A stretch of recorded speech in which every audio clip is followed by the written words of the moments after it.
Hello, everyone, and welcome to ITEP's Obamacare webinar on Medicaid expansion. I am Candice Driscoll, ITEP's Regional Work Group Director, and I am here with my coworker, Caroline Coleman, who's our new Research Manager. This webinar is brought to you by our sponsors at LA Care Health Plan, as well as the California Community Foundation, and our partners at Community Clinic Association of Los Angeles County.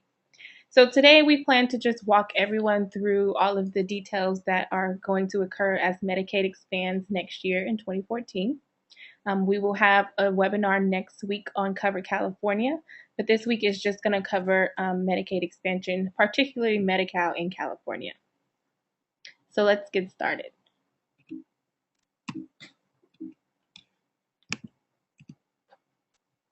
So this slide here just tells you a little bit about ITEP, or Insure the Uninsured Project.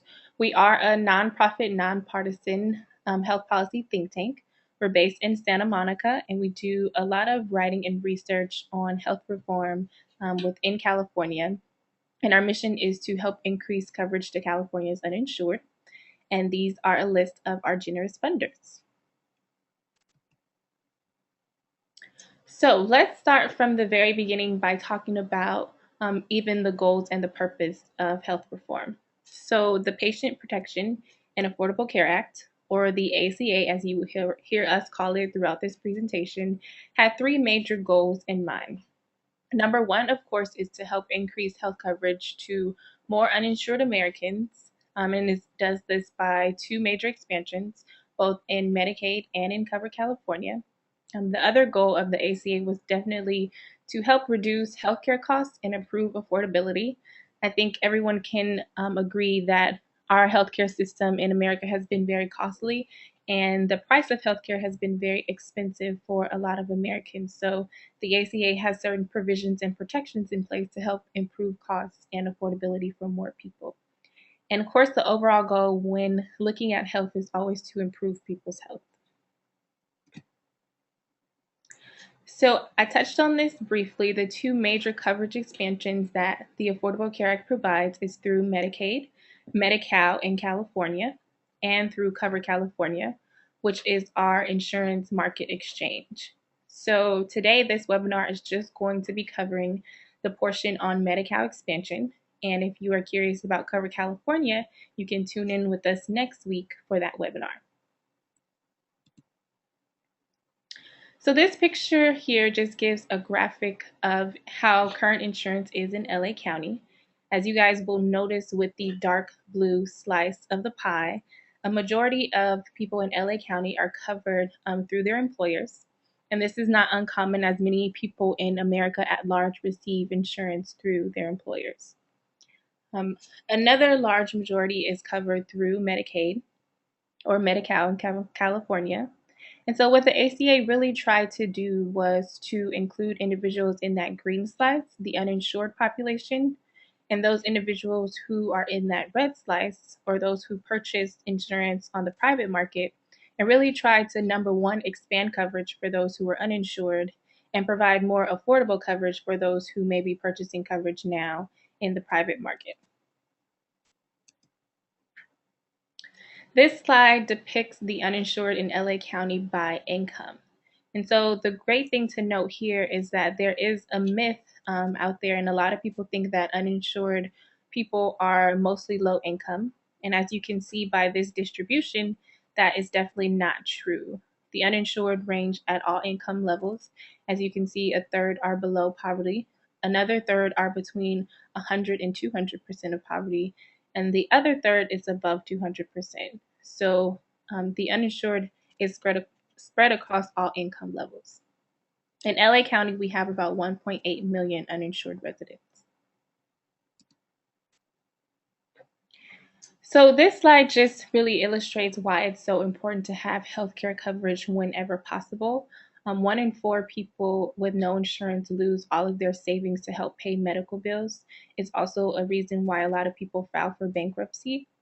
So you definitely put yourself at a large financial risk when you don't have healthcare coverage. So with the ACA, it helps make coverage more accessible for more Americans. So Even with the coverage expansions, there will still be those who will remain uninsured. And the smart people at UC Berkeley and UCLA did an estimate, and they estimate that by 2019, California could have up to 3 million who remain uninsured, even with the Medicaid expansion and Cover California. But the thing that we should note about the remaining uninsured population is that it is a very diverse group of people. As you can see listed below, it not only encompasses those who are undocumented immigrants and are ineligible for some of the coverage expansions, but it also includes those who may be eligible for other coverage options, such as people who are eligible for Medi-Cal but not enrolled, or could be eligible for Cover California but are also not enrolled. And part of this is a call to action for us to really make sure that we're getting out there and educating people about the coverage options that they have available to them so that they can enroll in that which they are eligible for. If we all do that and do it well, then that 3 million can be reduced all the way down to a million in California. So this slide here depicts the number of people in Los Angeles that will be eligible for subsidized coverage through Cover California or eligible to receive premium subsidies from the federal government, and also those who will be newly eligible and those who are previously eligible for Medi-Cal. So as you can see in LA County, just under 800,000 residents will be eligible for subsidized coverage through Cover California. Just under 400,000 will be eligible for Medi-Cal, newly in 2014, and just under 300,000 are previously eligible for Medi-Cal but are uninsured. So we have a chance to capture all of those individuals with the coverage expansions coming. So let's get started in talking about Medi-Cal. We will start off by talking about how it currently operates in California and then go into details of how it's going to be changing in 2014. So Medi-Cal, for those of you who are not as familiar, is California's Medicaid program, and it provides coverage for parents, dependent children, seniors, and persons with disabilities who are low income. And so it's very specific to those specialized groups of people right now in California. Now, the income eligibility for each of those groups varies, as you can see listed on this slide. The FPL for children is the highest one, and it goes all the way up to 250% of the federal poverty level. For pregnant women, it's at 200. For seniors and persons with disabilities, it's at 133%. And for parents with dependent children, it goes up to 100%. So again, very specific groups of people with all varying degrees of eligibility when it comes to income. So this next slide here just illustrates what we went over in the previous slide with the income levels associated with each of those groups who are currently eligible for Medi-Cal. That green bar that you see there is AIM, and it's known as the Access for Infants and Mothers program. And it's basically for pregnant women and infants up to age 1 who are between 200 and 300 of the federal poverty level. So we like to think of that as a wraparound program that comes after someone has reached the threshold and is no longer eligible for Medi-Cal. So let us talk about what is coming.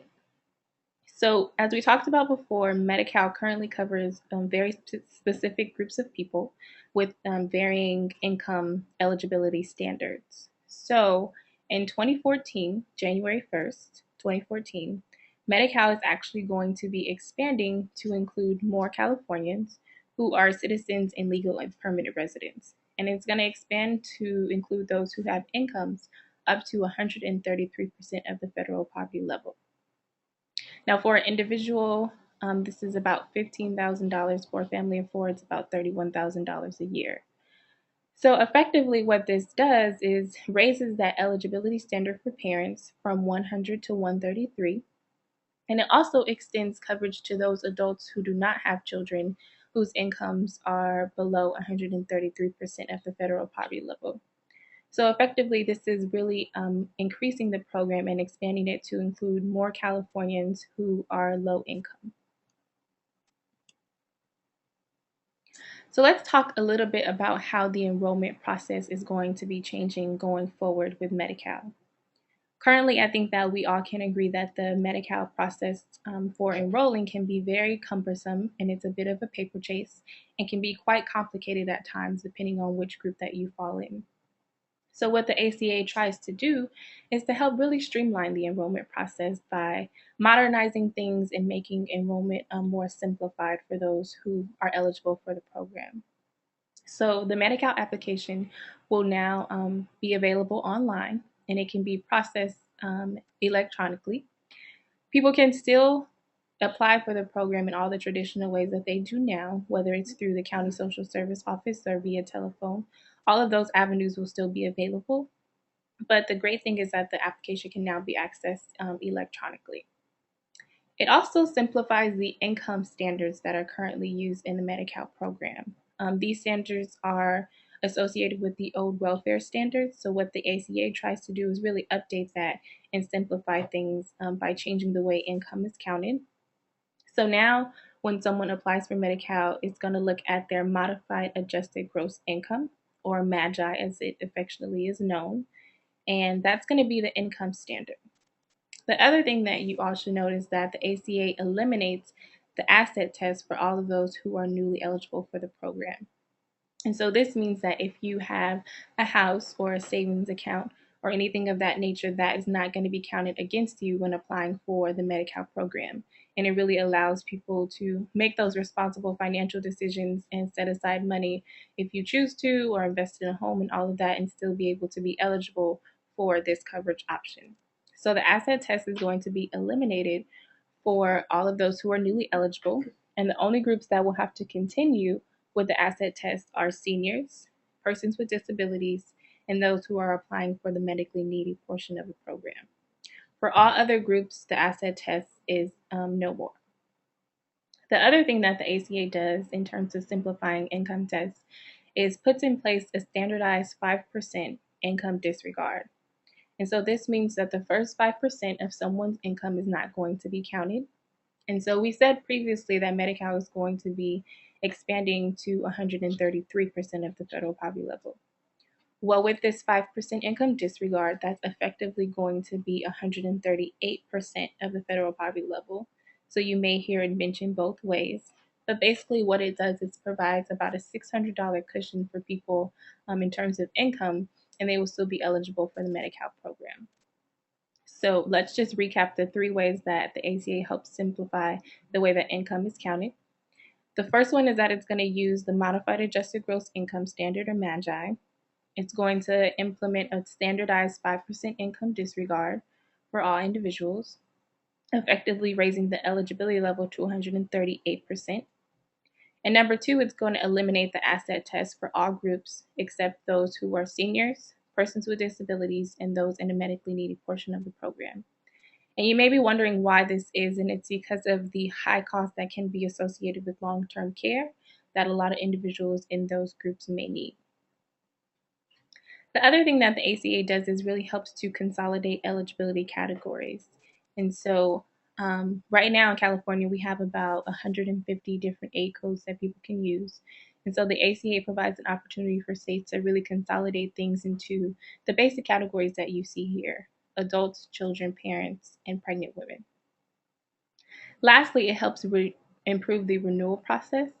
And what happens is that the state is going to use the information that they already have on file for individuals who are enrolled in Medi-Cal.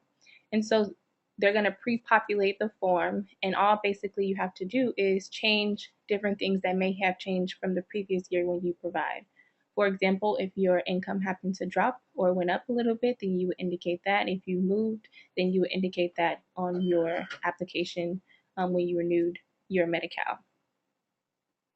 So, with all of this great expansion happening, everyone may be wondering who's going to pay for this. So, with the ACA, the federal government is going to pay 100% of the cost for covering those who are newly eligible for the program. And that percentage dwindles down each year until 90% in 2020, and it stays at 90% thereafter. So at that point, 90% of the cost is going to be fronted by the federal government, and the additional 10% is going to come from the state. So let's go over a few special populations that we like to highlight when talking about Medi-Cal expansion. So those individuals who are currently on the medically needy portion of Medi-Cal and have a share of costs, they will be eligible for full scope Medi-Cal going forward if their income is below 133% of the federal poverty level. So this is great for those individuals. Also, we mentioned before that seniors and persons with disabilities will still be subject to the asset test, and this is due to the high cost that can be associated with long-term care services, such as staying in nursing homes and things of that nature. So those individuals will still be subject to the asset test. Now, for this next group, it can be a little complicated, but I'm going to try my best to really break it down for you guys. So, what the state decided to do is for those individuals who are legal permanent residents and they are newly legal and have been in California for less than 5 years, and they're adults with incomes between 100 and 133% of the federal poverty level, and they do not have dependent children living at home, those individuals are actually going to receive their healthcare coverage through Cover California or the exchange rather than be enrolled in Medi-Cal. So, with these individuals being in the exchange, they are going to receive the premium subsidies from the federal government with additional assistance tacked on by the state. So, I'm just going to repeat that one more time. For individuals who are new legal permanent residents, less than 5 years, that are adults with incomes between 100 and 133% of the federal poverty level, and they do not have dependent children living at home, they will receive their coverage through Cover California rather than Medi-Cal with assistance from the federal government and the state. So you may be wondering why California decided to put this very small specialized group of people in the exchange, and that's simply so that the state could maximize the federal contribution that was available to them. We should also note that even with the coverage expansion, undocumented immigrants unfortunately will not qualify for full scope Medi-Cal. They can only receive restricted or emergency Medi-Cal in genuine cases of emergency and pregnancy. Lastly, I should note that the final eligibility determination will continue to be done at County Social Services Office as it is now, so nothing will be changing there. So I'm sure at this point everyone is familiar that the Healthy Families Program has already started to transition into the Medi-Cal program. Healthy Families provides insurance for over 800,000 children in California. So those children have already started to move into the Medi-Cal program. And again, we noted that the eligibility for children goes all the way up to 250% of the federal poverty level. The other transition that we should make note of are for individuals enrolled in LA County's Low Income Health Program or the match portion of Healthy Way LA. So these individuals will also be transitioning into Medi-Cal. They will be automatically enrolled, so they do not have to fill out an application. They will be notified about the transition, and from that notification, they will be able to select the provider of their choice if they would like to. And if not, then a person will default to their existing primary care provider if no selection is made. So the state is going to work very, very hard to be able to keep individuals with the primary care providers that they currently have in the Healthy Way LA program. Again, these individuals will be automatically enrolled, so they do not have to fill out another application. For those who are ineligible for Medi-Cal or Cover California, they will remain in the unmatched portion of Healthy Way LA. So the unmatched portion of Healthy Way LA is going to stay around, while the matched portion is going to transition into Medi-Cal. So this is a list of the Medi-Cal managed care plans in LA County that administer Medi-Cal, and you have a selection of both HealthNet and LA Care Health Plan, and a list of some of their plan partners that they use. So another part of Medi-Cal expansion that we should definitely mention deals with behavioral health benefits. So mental health is actually an essential health benefit as a result of the ACA.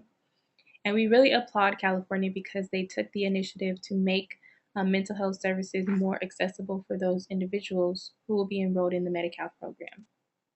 So before I get into that expansion, let me just note that mental health services for individuals who are severely and chronically mental ill will continue to be done at county mental health departments. So that will stay the same.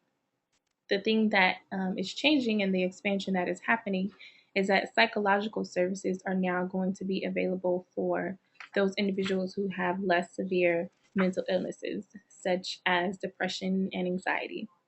And this is going to be administered through the Medi-Cal Managed Care Plans, or LA Care and HealthNet, which we mentioned before. The other expansion that's happening is with substance use disorder treatment services. And so California took the step to expand these services to everyone who is enrolled in the Medi-Cal program. Now, this is great because traditionally those services have been reserved only for pregnant women, for example, or children. But now, as a result of the governor's budget in California step forward, those services within substance use disorder treatment are going to be expanded to include every beneficiary that is within the Medi-Cal program. So we applaud California for considering mental health services as a priority as they are expanding Medi-Cal and benefits. So at this point, I'm going to turn the webinar over to my coworker, Carolina Coleman, to talk about the enrollment systems within the Medi-Cal program. I want to remind everyone that if you have questions, we will be taking them via the chat function on the webinar. Carolina? Okay. Thanks, Candace. So I'm going to be talking a little bit about the brand new application and enrollment system that is coming with the ACA at the beginning of next year, and some of the other coverage options that are out there. Before I get started, I want to mention that we have some really great materials available on our website. Our website is itup.org, and we have these slides up there as well as the Cover California slides. We are recording this webinar as well as the webinar next week and are going to have those online. We have some other materials that could be of use to you or to your patients, your clients, the people you work with. So I really recommend going on there and checking out some of our materials at itup.org.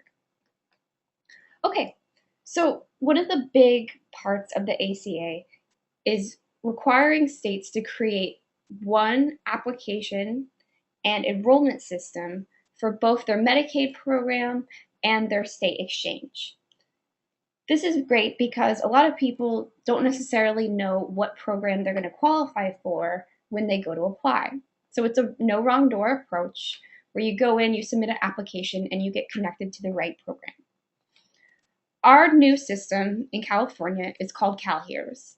That is a very long acronym that's not very important, but this is a brand new electronic online application and enrollment system. It's streamlined, it's simplified, and it's designed to be user-friendly.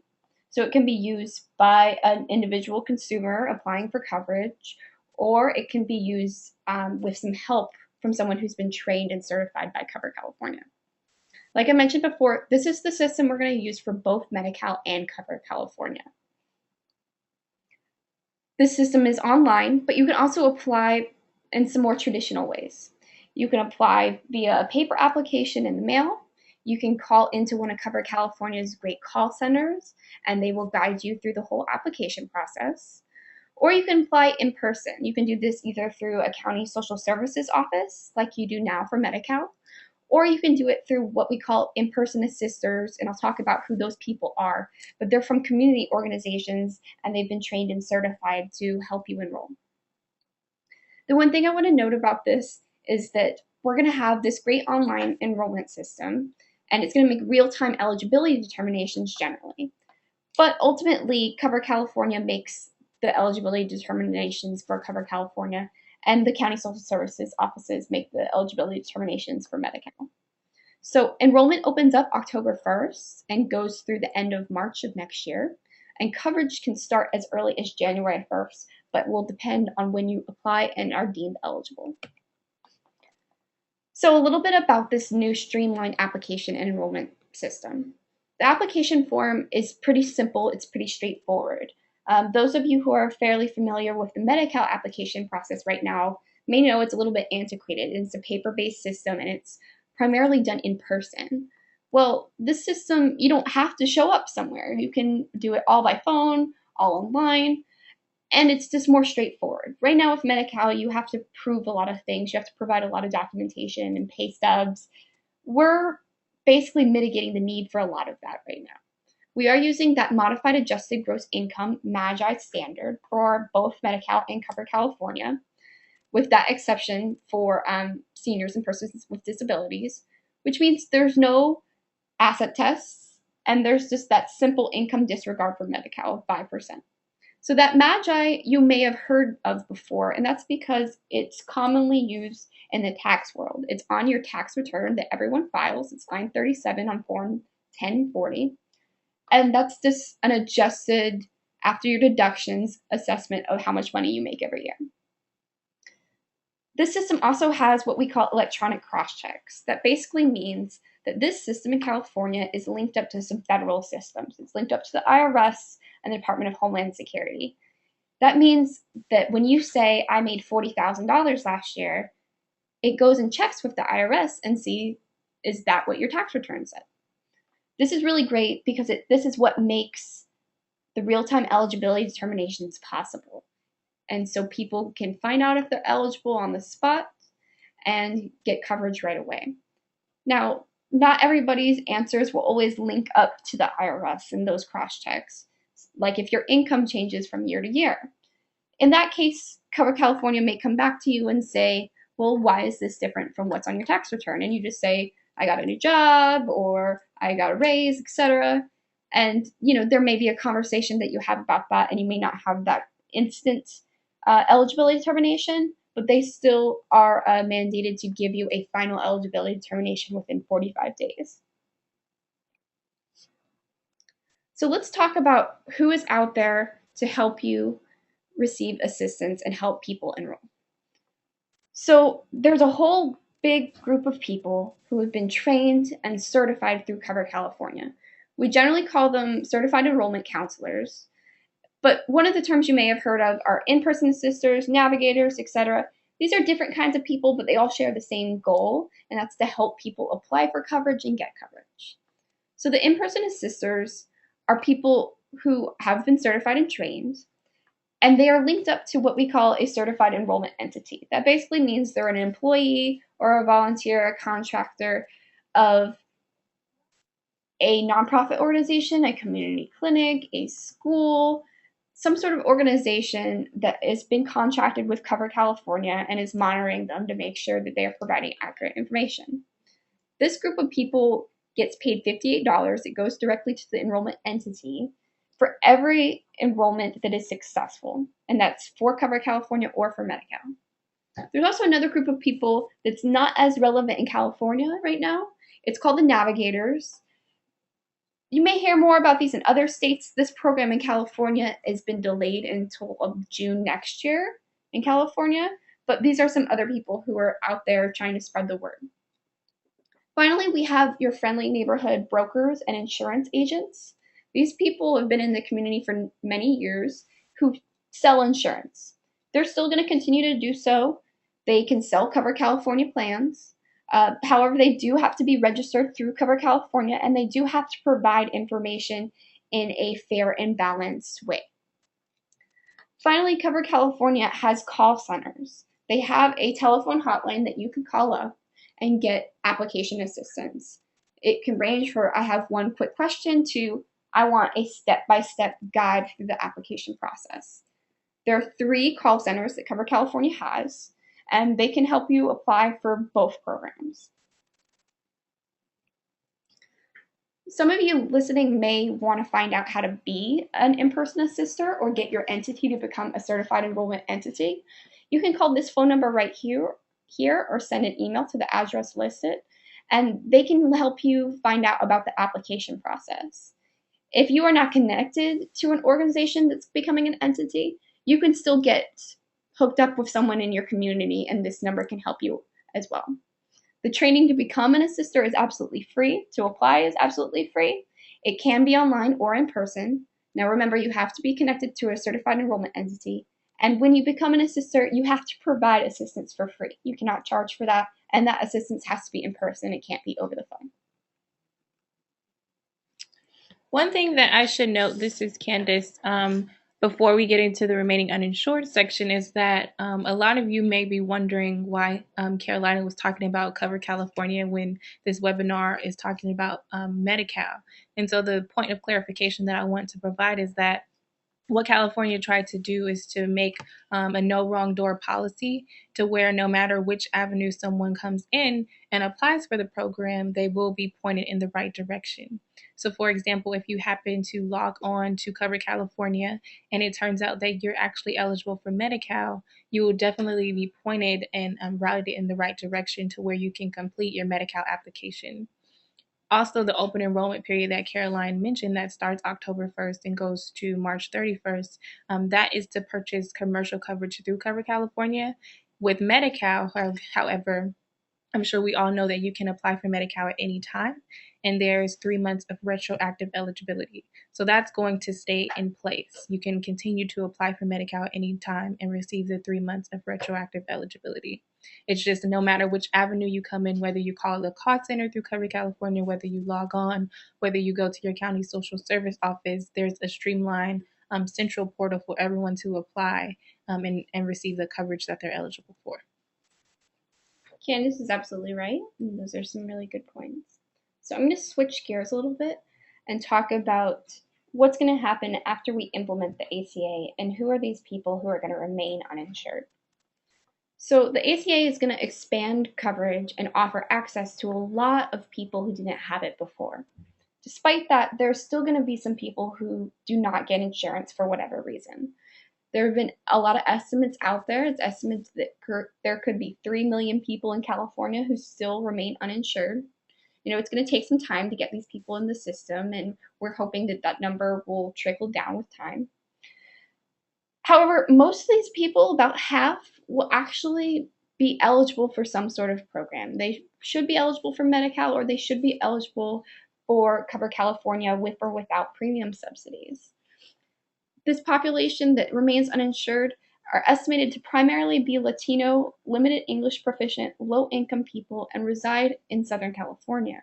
So that's the population that we really need to reach out to and try to get some more information to them so they know what their options are.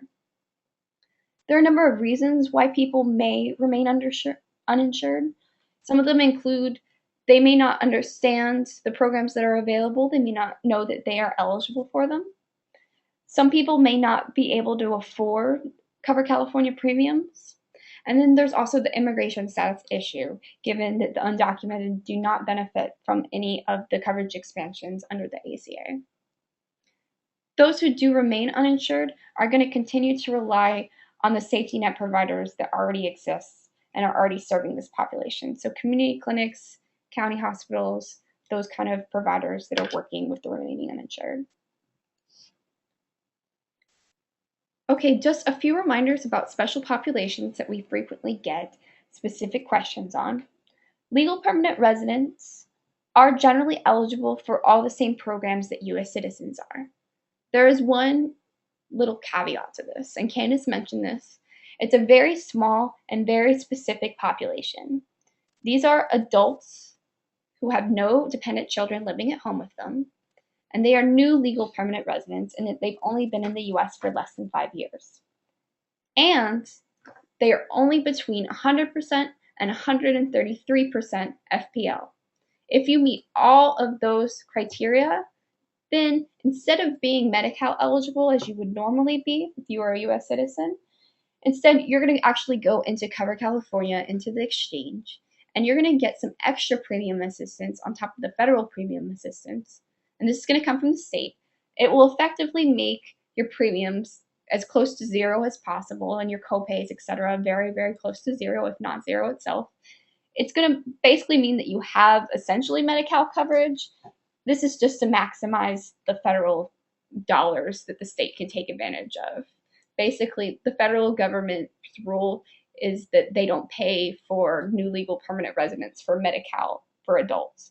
So by moving them into the exchange, the state can save some money by moving that to the federal government. But all other populations of legal permanent residents, regardless of how long they've been in the US, meet the same standards for eligibility as US citizens. They are eligible for Medi-Cal up to 250% for kids, parents up to 133, and then that special group of adults up to 100% of everyone else eligible for the exchanges and for premium subsidies. Undocumented immigrants do not qualify generally. They do not qualify for full scope Medi-Cal. They do not qualify for Cover California.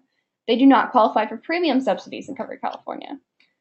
They do qualify for what we call emergency Medi-Cal or limited scope Medi-Cal. This is for instances of specific genuine emergencies and pregnancy.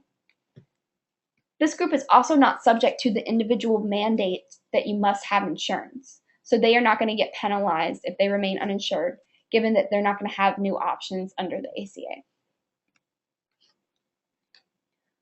Okay, now we're going to talk about what other options are out there. These options are all available to California residents, so they do not discriminate based on immigration status. And these are mainly options for people who don't have insurance. The first option we're going to talk about here in LA County is Healthy Way LA Unmatched. Candace discussed Healthy Way LA.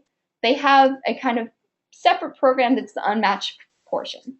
This is for individuals who do not qualify for the matched program based on immigration status, and they can get basic primary care services through safety net providers. This program is expected to remain and will still provide access to those who do not qualify for the Medicaid expansion. We also have AIM, or Access for Infants and Mothers. This is a program that's specifically for pregnancy care and new infant care. It's for women between 200 and 300% FPL, and then their infants are covered as well up to age 1. And this is only for people who are not going to qualify for Medi-Cal because they're over that 133, and then the 200 for emergency Medi-Cal for pregnant women, and you must be uninsured. There's also a service called Family Pact, which specifically provides family planning services such as contraception and STI testing for uninsured people or for people who cannot access these kinds of services due to confidentiality reasons. This goes up to people with incomes with up to 200% FPL, and it's generally for people who are not eligible for Medi-Cal. Next, we have two different kind of complementary programs for people with specific diseases or disabilities.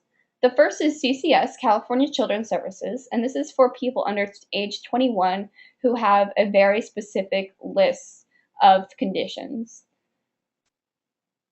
This program only pays for services related to those qualifying conditions, so it doesn't pay for primary care and that kind of thing.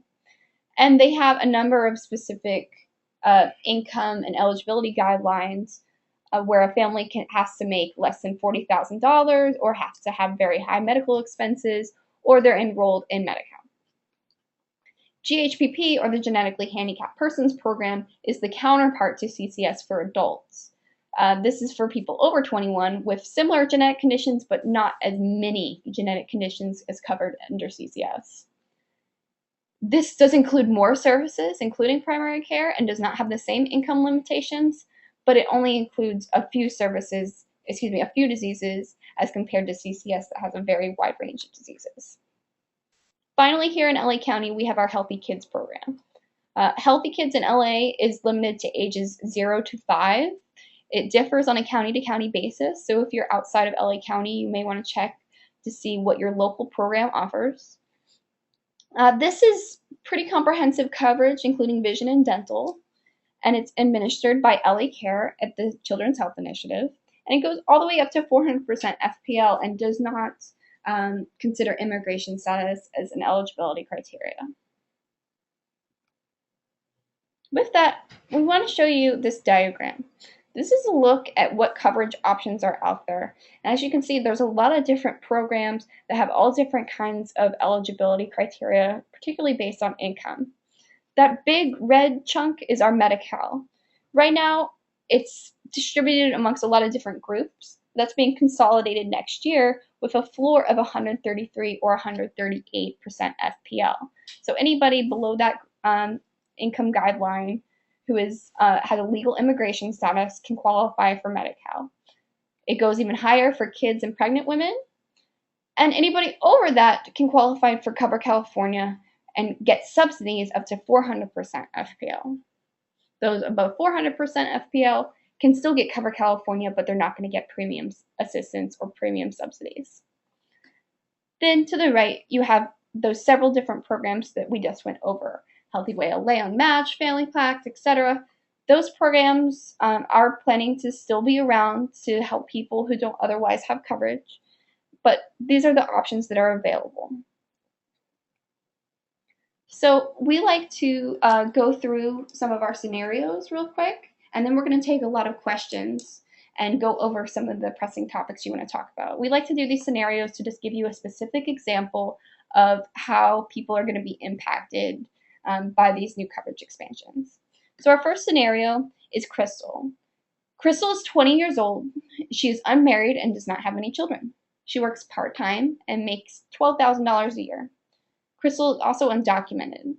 So our question is, what options will she have next year in 2014? So on some of our handouts, we have an FPL chart, and that basically compares your income and your household size to the corresponding percent of the federal poverty level. So you can calculate what programs Crystal might qualify for. Well, we did it for you, and Crystal's at 104% FPL. Crystal does not qualify for Full Scope Medi-Cal or Cover California, and that is because she's undocumented. If Crystal was a legal permanent resident, or if she was a U.S. citizen, then she would qualify for Medi-Cal based on her FPL. But given that she does not have a legal immigration status, she is not going to qualify. However, she is still going to have the options of emergency restricted scope Medi-Cal. She can go in Healthy Way LA Unmatched, and she can also receive Family Pack services for any family planning needs. Okay, and one more scenario for you to do. Sandy is 60 years old, and she lives with her daughter and her 2 grandchildren. She does not work, and she does not have any income. She has several chronic medical conditions, and her doctor has advised her that she may soon need around-the-clock care. So we're going to do a little true or false about Sandy. Sandy qualifies for Cover California with subsidies. True or false? Well, that's false, because Sandy has no income means that she's equivalent to 0% FPL, and she's going to qualify for Medi-Cal because she's under 133% FPL. True or false? Sandy is subject to the asset test to qualify for Medi-Cal. Well, this is kind of a trick question, right? Sandy will be subject to that assets test if she requires long-term care. If she does not require that, then she's not subject to it. And once she turns 65, she will be subject to it regardless if she needs that long-term care or not. And finally, Sandy's daughter's income is included when determining her eligibility. This is false. When you're looking at Sandy for Medi-Cal, just her income counts. Her daughter's income does not count, even if she is her dependent, and this is just the obligations that Medi-Cal has in their rules. It's spouse to spouse, child to child, and adult children are not included in this. Okay, so now we're going to take some great questions. Candace and I are going to answer them together, and we're going to go through and look through the questions you have entered via chat and discuss some of those answers. Okay, so let's take the first question that we have, and it says, what is happening with Healthy Way LA? So just to recap, Healthy Way LA actually includes 2 different portions of the Healthy Way LA program. There is the matched portion, which is the low-income health program in LA County, and then there's the unmatched portion. So with the matched portion, or the low-income health program, those individuals who are enrolled will be transitioning into Medi-Cal come 2014. So they will not have to fill out another application. They will be automatically transitioned into a Medi-Cal managed care plan come January 1st, 2014. And they will also have a choice of provider and health plan. In LA County, they will have a choice between LA Care Health Plan and Health Net. And so if individuals do not select a health plan or provider, then they will default to the primary care provider that they are currently seeing within the Healthy Way LA program. So this is just because the state is going to work very, very hard to allow people to stay with the primary care providers that they have had under the Healthy Way LA match program. So that's what's happening with Healthy Way LA. Okay, next question. So we have a very specific example that someone would like some guidance on. So what programs would a person who is 25 years old, who is unemployed, and living with her parents be eligible for? So this is a particular scenario, and I'll try to give some advice about this. So for someone who is 25 years old, they are no longer a dependent as a child of their parents. So generally, they're going to be their own household. Now, since this person is unemployed, that assumes that they do not have any income, so they're going to be eligible for Medi-Cal. So basically, this person should just go ahead and apply as their own household, and they should likely be determined eligible for Medi-Cal. The other option that this young person may have at the discretion of her parents would be to stay on her parents' insurance plan if the parents allowed her to. And that is another provision that was included in the ACA that we didn't talk about, but there is a portion for extended dependent coverage that allows young adults to stay on their parents' insurance plans up until the age of 26. Okay, next question. It says, assuming there are 3 million remaining uninsured, what percentages are estimated to be undocumented? And so, as we told you before, the smart folks at UC Berkeley and UCLA did an estimate of how many people in covered California will remain uninsured. And that number, as stated in the question, was 3 million. Now, from that estimate, CalSIMS, or the model that they use to make these projections, estimates that 1 million are undocumented. So 790,000 will be eligible for Medi-Cal but not enrolled. 380,000 would be eligible for the exchange to receive subsidies from the federal government, and 910,000 will be eligible for the exchange without subsidies. So within that 3 million, a million people are estimated to be undocumented. Okay. Next question we have is about the medically needy program. This is a specific program through Medi-Cal that you may have heard to refer to as share of costs, something like that. This is basically a program for people who have high healthcare expenses and would qualify for Medi-Cal, except they can't pass the income or assets tests. So basically, you have to what we call spend down to 67% of poverty. Spending down basically means you have to have a lot of healthcare expenses, etc., so that you would get down to that level. So most of those people that are in that share cost medically needy program right now are going to be able to transition to full scope, no cost Medi-Cal. Those people have to be under 133% FPL, but since we are eliminating those income and assets tests, they don't have to worry about that anymore. There may still be some people who are above 133% who are going to remain in that medically needy program, and they are going to have to continue to spend down to 67%. They're also going to have the option of going into Cover California, and a lot of them will receive premium subsidies. This actually may make more sense for them financially. So we really suggest that people who are currently in that share of cost program go ahead and try to apply for Medi-Cal or Cover California through the new application process to see what they're now eligible for and if they're going to have lower monthly premiums, etc. So the next question says, what dental services are covered by Medi-Cal and Cover California? Same question as it relates to vision services. So within Medi-Cal, California decided to restore a portion of dental services for adults in the Medi-Cal program. Now, there has not been guidance on what specifically these services will be or what it will cover. So hopefully that clarification is coming soon. Within Cover California, Vision and dental services are actually an essential health benefit for kids, and so they will have that option to have those services. Covered California is considering providing oral and dental services as standalone plans for adults. So again, we're waiting for final guidance on that. Just to add to that, for children for at least the first year, dental is going to be a standalone plan. So it's going to be a supplementary plan to your traditional medical insurance that you will have to select independently of your medical insurance plan. So once you go through the application process, you choose your plan, then you'll be able to view dental plans, and those are as low as $8 a month for one child.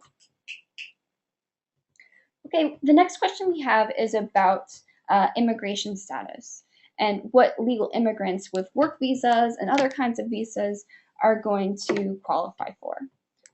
So generally the rules in California about immigration status is that U.S. citizens, legal permanent residents, and those who are residing under PRUCAL, which is permanent residence under the color of law, all qualify for Medi-Cal or Covered California under the same income guidelines as U.S. citizens. If you don't know who is a PRUCAL kind of person versus non-PRUCAL, Covered California does have a list on their website of who all these people are. It includes people who are refugees, asylees, people who are generally here on legal work visas on a permanent, semi-permanent basis. All should qualify. Those who are not going to qualify include people who are here on temporary student visas or on tourist visas, etc., people who are not residents.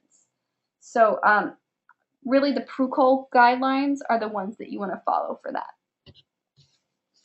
Okay, so the next question says, if a person has employment-based coverage, can he or she qualify for Medi-Cal or Covered California? So we're going to start with the Medi-Cal piece for that section first. So an individual can have employment-based coverage and Medi-Cal, and in that case, Medi-Cal will become the payer of last resort. So this means that Medi-Cal will start paying after the employment-based coverage has paid for a portion of services. An individual, however, cannot have employment-based coverage and receive premium assistance or that help from the federal government through Covered California. An individual cannot have an offer of employment-based coverage and still qualify for the premium assistance, like I said before, unless the employee share of their employee-only coverage exceeds 9.5% of family income. So this means that you have to meet a very high bar or threshold in order to be able to go into Covered California and receive those premium subsidies. But just on the Medi-Cal side, you can have, just to reiterate, employment-based coverage and Medi-Cal, and Medi-Cal will become what's known as the payer of last resort. This is the same for spouses and dependents, other family members who are offered employment-based coverage through the employee. We're going to talk about the details of that for Covered California in next week's webinar, so I advise you to tune into that. So the next question is a good one. It's about foster children and what do they qualify for. So anyone who is in the foster care system at 18 when they age out qualifies for Medi-Cal, and they will remain Medi-Cal eligible until age 26. This was recently extended by the state, and that's really fantastic to make sure that our foster care youth remain with adequate coverage. So the next question says, how are mental health services covered in Covered California and Medi-Cal?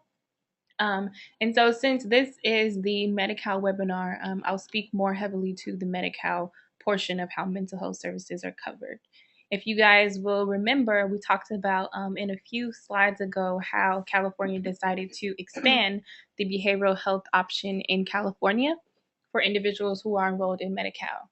So for those individuals who currently receive their mental health services through county mental health departments, because they are chronically and persistently mental ill, they will continue to receive their care through the county mental health services departments. Now, what California did decide to do is go ahead and expand mental health care services, particularly psychological services for individuals in the Medi-Cal program that have more of the mild to moderate mental health conditions such as depression or anxiety. And this benefit is going to be administered through the Medi-Cal managed care plans. So in LA County, that would be Health Net and LA Care. On the substance use disorder side, those services are also now going to be expanded and available to every individual that is enrolled in the Medi-Cal program. So briefly, for the Covered California side, mental health services are an essential health benefit. And so California's essential health benefit package is compared to Kaiser's small group 30 plan. So if you're curious about what services under the mental health umbrella are actually included, you can reference that plan. And they will be talking more about that next week on the Covered California webinar. Okay. Hold on one second. We're getting an audio question. Okay, we've got it now. So another question, this is a really good one. What will happen to Mr. MIP, the high risk pool for those with medically uninsurable conditions? This is a really good question. So Mr. MIP is a state-based program specifically for people who have existing healthcare problems that prevented them from getting insurance on the private market. Mr. MIP is expected to continue, but most people that are in Mr. MIP should be able to go right into Covered California. So we didn't talk about the insurance market reforms today. That's for next week's webinar. But one of those insurance market reforms basically says that starting January 1st, insurance companies can no longer charge people more or deny people coverage for having a pre-existing condition. So really that need for Mr. MIP where people couldn't get coverage won't be a need anymore. We think people will still be able to stay in the plan, but they should be able to go right into Covered California and qualify for premium subsidies if they meet those income guidelines. On a similar note, you may wonder about something called PCIP, the Pre-Existing Conditions Insurance Plan. And this program is shutting down at the end of the year. So those people are going to need to move into Covered California, or if they have employer-based coverage, etc., they can move into that as well. Okay, so another question says, what happens when a family's income increases above 133 or 138% of the federal poverty level? So in that situation, if we take a simple circumstance, the children will be able to stay on Medi-Cal because in California, children are eligible for Medi-Cal up to 250% of the federal poverty level. So the kids can stay on Medi-Cal. And the parents will have a few options. They will be transitioning into Covered California, and they will have the option of actually purchasing what's known as a bridge plan that would allow the whole family to stay within the same Medi-Cal managed care plan. And this is only if the family's income stayed below 250% of the federal poverty level.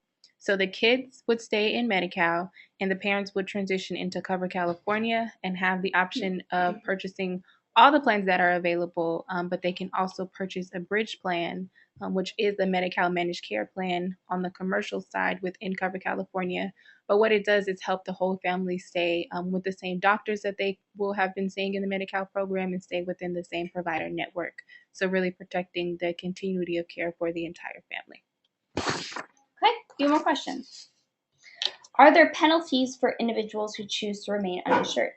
Yes, we're going to dive into this next week, but the Affordable Care Act mandates that all people have insurance coverage. There are a few exceptions to this, like those undocumented people and people who do not file taxes. But people who are not subject to those exceptions are subject to a penalty. That penalty is going to increase with years, but the first year penalty for 2014 is $95 or 1% of your household income, whatever is greater, so that larger amount. And that's on a per person basis. So if you have a family of 4, you're paying 4 different penalties. That penalty increases. It goes up to 2% of income in 2015 and 2.5 in 2016. You can apply for an exception from this policy, and there are some specific guidelines for that. Those who do not file taxes and get an exception that way, though, are generally going to be eligible for full scope Medi-Cal, which is no cost, though. So those people need to be encouraged to seek Medi-Cal coverage rather than an exception from the penalty. Okay, another question is, Will the kids moving from healthy families to Medi-Cal still pay a premium? And so the answer to this is they will pay a small premium if their family incomes exceed 150% of the federal poverty level. Now, these premiums are expected to be very, very low cost, about $15 per month per child. So they will be very, very low premiums. Okay, next question is, what is the impact of delaying the large employer requirements to offer coverage for 1 year? Some of you may have heard about this in the news. The ACA does require that employers who have 50 or more full-time equivalent employees cover their full-time workers. This requirement actually got moved. It's not going to be implemented until the early 2015, but really the impact of this is very small. The fact is that 94% of large employers already offer coverage, and 98% of people who work full-time already have coverage through their employers. So really this isn't going to affect a lot of people. Anyone who may have gotten an employer offer through the mandates is going to have access to Covered California and full access to subsidies. So we'll discuss this some more next week. The next question says, how should homeless individuals who frequently lack tax records and access to computers apply? This is an excellent question, particularly not only for the homeless population, but for any individual in California who does not have access to the internet or doesn't file taxes. So Carolina mentioned in her enrollment discussion that the application actually has the ability to do the real-time eligibility by being hooked up to some of those federal systems. What we should note is that individuals have the option of opting out of that electronic cross-check by providing paper verification or by doing a paper application. So that is an avenue for both those who are homeless and those who don't have access to computers to still apply for programs and receive coverage. Especially when you consider the diversity of California's families, there are a lot of mixed status families, parents who are undocumented, who have documented children. They will still be able to apply for coverage for their kids via the application by allowing for that paper verification when necessary. Okay, just a couple more. What coverage options are available for undocumented children? So there aren't a lot of options out there. They're not going to qualify for the big programs we've talked about today. They're not going to qualify for full scope Medi-Cal or for Covered California. If their parents have employment-based coverage, they can qualify for that. They can also qualify for emergency Medi-Cal. They can qualify for Healthy Kids program, but here in LA, it's only up to age 5. There are also 2 other programs I want to mention briefly. It's the Kaiser Child Health Plan and California Kids. Those are both private insurance plans offered through foundations and nonprofit entities. And they do not discriminate based on immigration status, but there are some premiums associated with these kind of plans. And there's also limited enrollments and limited provider networks to some of these plans. Last question, not last question, but another question just to recap. It says, where can individuals apply? And as we stated before in the beginning of the webinar, individuals can apply for Medi-Cal at any of the traditional avenues that they do now, whether it be in person at their county social service office. They can still continue to do that. They can apply online. The application can be accessed at coveredca.com.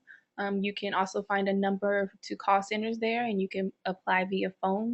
So there are a lot of different avenues for individuals to apply. Okay. And finally, we have our last question. Who can be an assister and who can be paid? So this is a very good question, and that slide we had with the phone number and the email can answer some detailed questions about this. You can also access the application to become a certified enrollment entity online on the Covered California website. But basically, to be an assister, first you have to be connected to a certified enrollment entity. Everyone has to be trained and certified by Covered California, and they have to agree to give unbiased and accurate information. The people who can get paid are generally community clinics, nonprofit organizations, unions, schools, community groups, employer groups, etc. They can get paid $58 per successful enrollment. The people who cannot be paid, but they can still be assisters, are providers like doctors' offices, county clinics, insurance agents, those brokers, hospitals, and health plans. They can all enroll people, but they cannot get paid for it. I just want to reiterate that you get that $58 per successful enrollment, and you get $25 per renewal every year. With that, that answers all of our questions. Once again, I want to remind you about next week's webinar. It's going to be on Covered California, and that's from 1 to 3 on Friday. And you can register through our website, itup.org. Also at our website, you can find the slides for today as well as the slides for next week and the other materials that we've been using at our in-person trainings. We are doing a number of in-person trainings, including one in October in downtown LA that we invite you to attend. We like having an in-person dialogue with all of you and find out the specific situations that some of your clients may be dealing with. So we invite you to please go to our website and check out what kind of resources we have available. You can also follow us on Twitter and like us on Facebook. If you have any additional questions that we did not get a chance to answer on today's webinar, you can always email us at trainme@itup.org and we will answer your question there. As Carolina said, we encourage you all to check out our website because the recording of this webinar as well as the webinar next week on Covered California will also be available. So feel free to log on and download that. Lastly, we would like to say again a very big thank you to all of our sponsors at LA Care Health Plan, the California Community Health Foundation, and our partners at the Community Clinic Association of Los Angeles County. And we want to thank all of you for taking the time out to join us today on this webinar that detailed Medicaid expansion.